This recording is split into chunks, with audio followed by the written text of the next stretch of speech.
In time news TV के नाज़रीन को बड़ी अहम खबर से आगाह करते चलें। बड़ा इंकशाफ सामने आया है। महकमा सेहत खैबर पख्तूनख्वा कोरोना वायरस की खरीदारी में कौमी खजाने को 10 करोड़ 24 लाख का टीका लगा गया। 9000 के थर्मामीटर की कीमत 11,000 रुपये दर्ज। 250 वाले जूते की कीमत 1950 रुपये लगाई गई और कोरोना किट्स भी मार्केट रेट से ज्यादा की दर्ज की गई। हुकूमत शफाफियत पर यकीन रखती है, मुलव्वस अफराद के खिलाफ कानूनी कार्रवाई होगी, ऐसा कहना है कामरान बंगश का। अपने विवर को अहम और बड़ी खबर से आगाह करते चले। बड़ा इंकशाफ सामने आया है। महकमा सेहत खैबर पख्तूनख्वा कोरोना वायरस की खरीदारी में कौमी खजाने को 10 करोड़ 24 लाख का टीका लगा गया।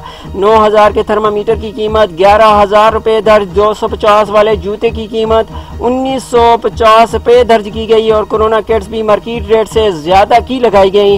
हुकूमत शफाफियत पर यकीन रखती है, मुलव्वस अफराद के खिलाफ कानूनी कार्रवाई होगी, ऐसा कहना है कामरान बंगश का। महकमा सेहत KP के कोरोना वायरस सामान की खरीदारी में बड़ा खुर्द बुर्द का इंकशाफ सामने आया है। एडिशनल डायरेक्टर जनरल और डिप्टी डायरेक्टर पब्लिक हेल्थ जिम्मेदार करार, मुलव्वस अफराद के खिलाफ कानूनी कार्रवाई करेंगे, ऐसा कहना है कामरान बंगश का। अपने वीडियो को एक मरतबा फिर बताते चले।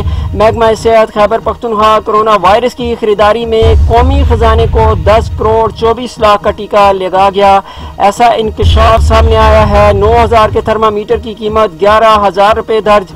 250 वाले जूते की कीमत 1950 और कोरोना किट भी मार्केट रेट से ज्यादा की दर्ज की गई हैं। कोरोना वायरस के आफ्टर शॉक्स का सिलसिला जारी है। अभी ताज़ा तरीन अपडेट के मुतालिक आपको ये भी बताते चले कि हुकूमत शफाफियत पर यकीन रखती है, मुलव्वस अफराद के खिलाफ कानूनी कार्रवाई होगी। एडिशनल डायरेक्टर जनरल और डिप्टी डायरेक्टर पब्लिक हेल्थ इस वाक़े के जिम्मेदार करार, मुलव्वस अफराद के खिलाफ कानूनी कार्रवाई करेंगे, ऐसा कहना है कामरान बंगश का।